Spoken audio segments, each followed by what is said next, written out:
one of the men who's been ploughing through that detail, Ian Duncan-Smith, former Conservative leader, long-standing Leave campaigner. Mr Duncan-Smith, what do you make of what you've read so far? Well, exactly what you said. It's pretty impenetrable, but there are elements to this. So on the one side, I can understand the government will say, quite rightly, that they've made progress towards Thursday, that there won't be a kind of standoff and a refusal, but they should get an implementation period which will be over and done with within the 2 years. So that's on the positive side. However, there is growing disquiet as people read this over a few issues here which are quite important. One is very clearly the Northern Ireland border situation, which still has in the text clear elements that somehow, which the Prime Minister said it can simply not be accepted by a UK Prime Minister, that they would stay within the customs union, or at least sitting there as a backstop. That is exactly one of the issues. Now, I absolutely trust her on this, but it's clearly in there, which is a fudge at best, but really clearly a worry. Second area very much is that the migration policy, which again was very strong, that we wanted to be able to get control over that early on, that has slid away now, it appears, and we don't know exactly because I haven't managed to complete that, but it doesn't look like we're going to get what we were asking for at the beginning. And the third area, which I think there is concern about, perhaps most of all iconically, is fishing, where there does seem to be a real concern about the fact that back in 1970, the fishing industry, the fishermen, etc., were basically dumped in favour of a deal with the European community as it was then. And people don't want to repeat that now. We want to take back control, and almost iconically, taking back control means control of our fishing waters, and we will license people onto them. Now it appears that at least through the implementation period, nothing will change, and I think that will be a concern, and government clearly has to deal with that because a lot of MPs here are very uneasy about that right now. Bluntly, has the government rolled over too easily? Well, again, until you've seen exactly where all the backstops are in this document, it's very difficult to say. I mean, I absolutely back and support Theresa May and her determination to get a decent and quick implementation arrangement.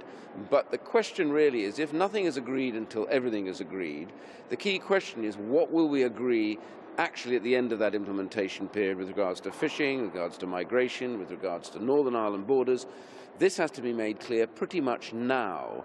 Otherwise it looks, if you're not careful, like there's a slide towards a very open-ended agreement which leaves all these things lost to us in perpetuity. Yeah, you were mentioning a few moments ago the importance of that line about taking back control as far as the fishing industry is concerned. Another hugely important issue for so many people who voted for Brexit was migration, as you say. We now know that throughout that transition period, so until the end of 2020, effectively not a lot is going to change. And I guess that's a hard sell for you on doorsteps and elsewhere when people are saying, I voted for Brexit in 2016 and best part of 5 years later, things are still the same. Yes, and the key point is that as we've completely detached, we have to get back control of our migration. And I published a paper very recently about how you do that, which would get the numbers down and would get this back into control, whereas high-value people coming in wouldn't be a problem. But the issue here is, during the implementation period, which is just under another 2 years, we said we were going to get some kind of control over this. And the question to my mind is, which I can't quite get from the text, what does that actually mean? Are we going to be able to control that? Will we be registering people? Will we be able to register with a view that their rights aren't the same after we leave, or are their rights exactly the same? Can they just come and go as they please? These are big questions which I'm sure the government will want to answer, but I know there's disquiet, and it's not just me, there's disquiet from a lot of people here about this, so they need really to be able to clarify this. What's your reading now on the prospect of a long-term deal? Never mind transition, implementation, the other side of 2020 when we are not just legally out, but practically out as well. This is really the number one big question, which is why all of this stuff has been window dressing in a sense, because it all depends on what we get. So the EU has now got to stop messing around and take on the task of settling that deal. What is the relationship between us going to look like? Will we have free trade? We'll have taken back control of our borders, our fishing waters, our laws, our money. All of that stuff has to be made very clear, for which we will have a deal with them about trade and cooperation going forward.